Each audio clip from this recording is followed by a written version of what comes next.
Hey guys, welcome back to the channel. I'm Chris Ashley. This is Passion for the Wild and Wonderful. What I want to do today is go over a little bit more about the pros and cons of ozone. Most of us sit here and think about ozone and everything that's been pushed on us about ozone that occurs naturally in the atmosphere, ozone that is used for sin elimination, and some of these other things. But a lot of times the manufacturers of specifically these portable ozone units don't talk about the hazards associated with it or the impact it has on some of our hunting gear.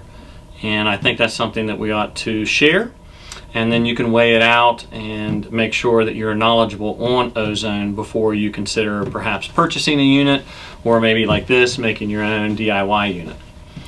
So ozone does occur naturally in the atmosphere. That is, absolutely correct. A lot of times you can actually smell ozone following a lightning or thunderstorm that's in your immediate area, and it is occurring. But what you have to realize and recognize too is that is ozone at a very low concentration. Now, there's good things that can be used for ozone in this system here, and it's again just trying to replicate what's naturally occurring in the atmosphere. But with this portable ozone unit, you might use it to purify water or to purify some of the vegetables that you're using. Sometimes it's maybe used to help clean or purify medical equipment, let's say. Also, too, applications such as uses in rental vehicles where they want to eliminate smoke odor or other odors. Also, too, maybe in homes that have been recently flooded, that this can be used again to lock on to odor producing compounds. I'll say neutralize them or change their chemistry to where they become odor free, and you are eliminating that odor producing element of that. But what they don't tell you is that you have to recognize that if you're using it in some type of enclosed application, whether it's inside a room in your house, inside your car, maybe inside a tote or inside a closet system, that you're now concentrating that room or that enclosed area with ozone. And ozone can go after your mucous membranes to where you can have irritation. It can result in breathing problems or issues such as, like, I want to say maybe asthma. Again, I'm no expert on this, just things that I've read, but the fact is and the short of it is, there are some medical conditions or issues due to high concentration and probably multiple exposures to ozone. With that, what I'm saying is be cautious, be wise in how you use it. Example, if you're using it to deodorize your vehicle, just make sure and open the doors, allow time for the vehicle to air out before you see about actually getting into the vehicle or being in the vehicle for an extended period of time. Same way, I think, with the tote, take the tote lid off, maybe give it time to air out, or make sure that you're at least not sticking your head down in the tote. Or the same way in a closet or a system that you might have built to store your hunting gear or clothing, to where that ozone is concentrated, give it time to air out, and make sure at least that you're not somehow doing it in a way that you're taking deep breaths or inhaling the ozone. You'll smell it. It has a very noticeable odor, the ozone that comes from also these units, the portable units.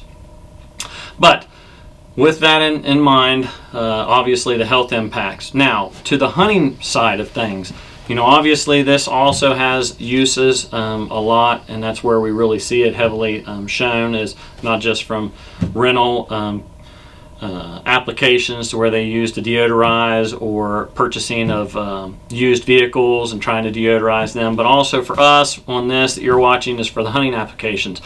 And the big things pushed with deodorizing our hunting gear, and also too being out in the woods and using systems such as maybe like ozonics to produce ozone that carries out and helps to try to neutralize any of our human odor, or any odors also too that we've carried in with us, whether it be something that was brought in from our vehicle or what have you.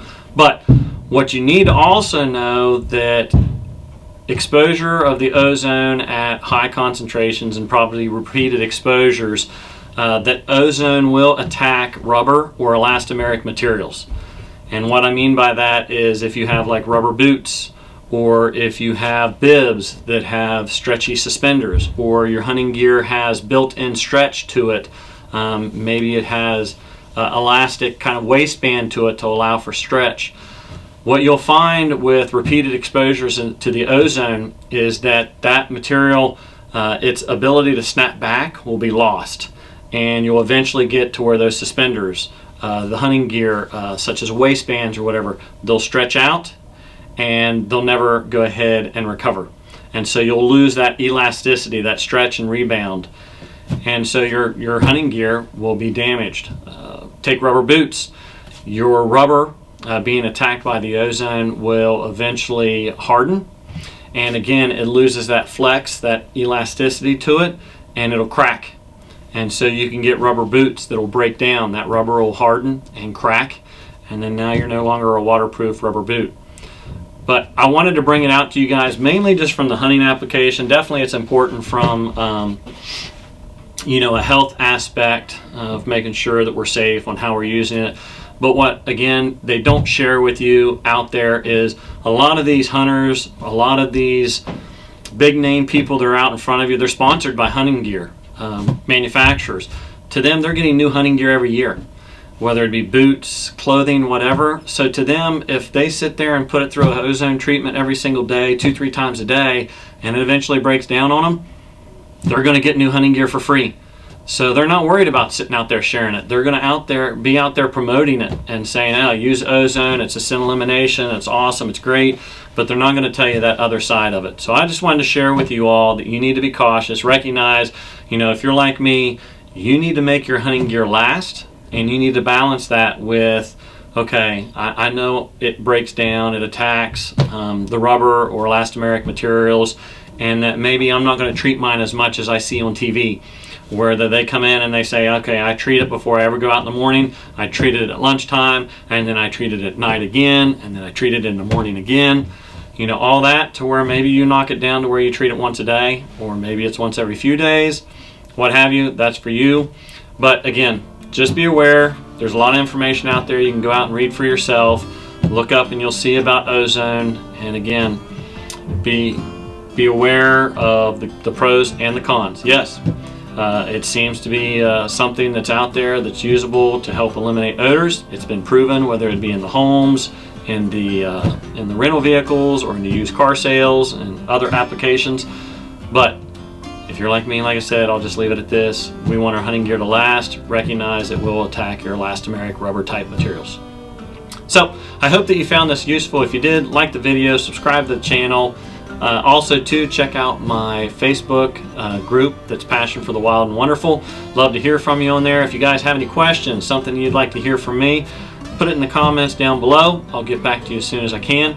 I appreciate you joining. I hope that you found this useful. And again, my name is Chris Ashley, and this is Passion for the Wild and Wonderful. We'll see you in the next video.